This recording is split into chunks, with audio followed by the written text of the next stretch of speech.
Ravi Mishra is a policy analyst with Illinois Policy Institute. Illinois, I don't know how Illinois can afford to feed their families, to be honest with you, but let's talk to Ravi about how many tax hikes and fees they've been hit with in the last 15 years. Hi, Ravi. Hi, Fawn. How's it going? Going well. How are you doing? Doing great. Good. So, 70 tax hikes and fees in 15 years to the tune of $110 billion? Yes. So there's been over 70 tax hikes in the past 15 years, and the state's collected $110 billion over these past 15 years, and that's only from tax hikes, not even including property taxes. And these costs have put a huge strain on Illinois residents. This is one of the single biggest reason why so many people want to leave the state. Illinois has one of the worst tax environments in the entire nation. Agreed. And I know that a lot of people are leaving, therefore you're going to have a deficit and they may have to raise taxes to cover it. Yeah, and it's purely because these taxes and these governors have made it so difficult for everyday Illinoisans to, live a good life. I mean, look at some of these taxes.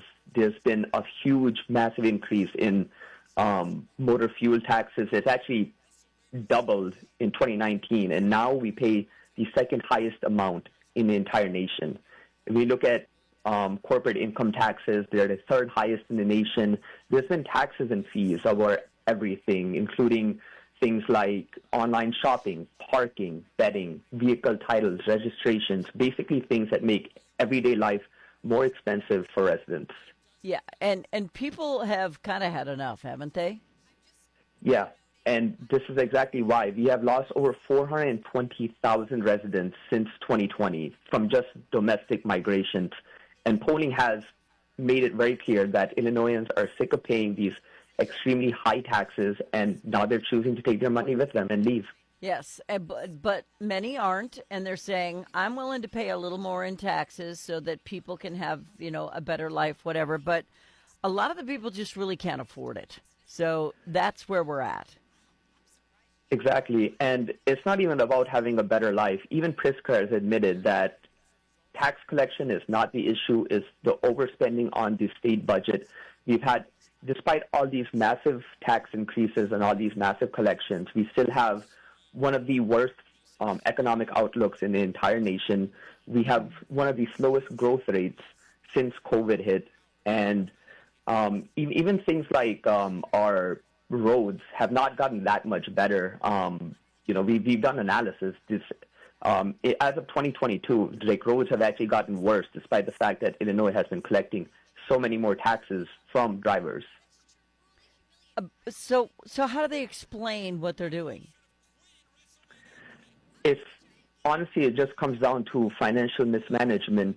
You look at some of the massive costs in the budget, like we have, of course, the massive pension crisis that their pensions just keep going up and up every single year. And now we are owing over $144 billion in pensions alone. We have massive costs when it comes to healthcare, to education, and these things just, we haven't been seeing the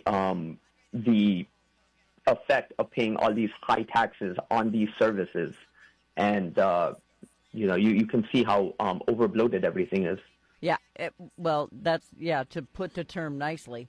So what needs to happen? I mean, obviously we need to vote for different people, but we all know they're not going to do that. So what now? Well, it all comes down to Illinois actually managing to spend its money correctly. And for this to happen, they need to take some financial responsibility. They need to enact a full structural reform. They need to put on spending caps, right-size healthcare, fix some of the massive overbloat in administrative costs, and of course, fixing the massive pension crisis, and make Illinois' financial situation a lot better than it is. Without any discipline, Illinois will keep coming back to taxpayers to bail them out, and that's just no longer sustainable. But Ravi, I've been doing this show for a really long time, and we've been talking about this pension crisis since I got here. and not one thing has been done. Not one thing. So, I mean, we're going to talk about it till we're blue in the face, but when are they going to listen?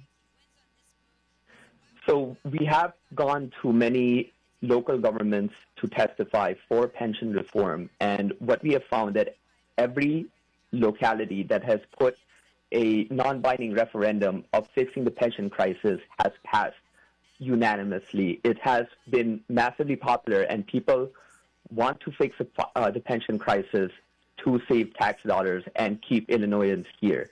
It's just about Springfield listening to the people. Mm-hmm. And we're going to keep putting pressure, and we're going to keep going to these local governments and telling them, like, hey, this is what the situation is. Eventually, if enough people are on board, Springfield is going to have to listen.